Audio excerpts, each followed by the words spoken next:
Vzhľadom na to, v akom postavení sa nachádza naše mužstvo MFK Skalica, sa vedenie a predstaviteľ klubu rozhodli urobiť väčšie zmeny, ako býva zvykom vo futbalovom klube, lebo prioritou nášho klubu je sa zachrániť. V prvom rade by som chcel vymenovať hráčov, ktorí nás opustili. Už v novembri ukončili kontrakt Mário Kurák s Ľubošom Hajduchom, kde v decembri sa k ním pridal Lukáš Fialka a Ivan Lietava. A predstavitelia ďalej nechcú spolupracovať s Michalom Gašparíkom. To nás viazalo k tomu, aby sme MFK Skalica posilnili dostatočne.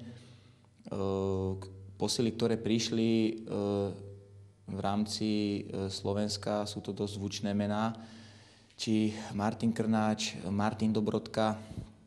Máme rozpracovanú ešte jednu veľkú futbalovú rybu, ale toho teraz nebudem komentovať. Posilnil nás nigerijský reprezentant, 24-ročný Kerry Paul Hillery. Ďalej prišiel zo SFM Senec Lukáš Hlavatovič. Zo Slovanu Bratislava prišli dvaja mladí talentovaní hráči David Hudák a Timotej Zahumenský.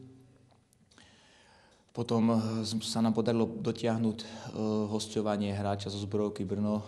Hráč sa volá David Štrombach, je to veľmi talentovaný chlapec. Uvidíme, ako sa bude jeho futbalová kariéra ďalej vyvíjať.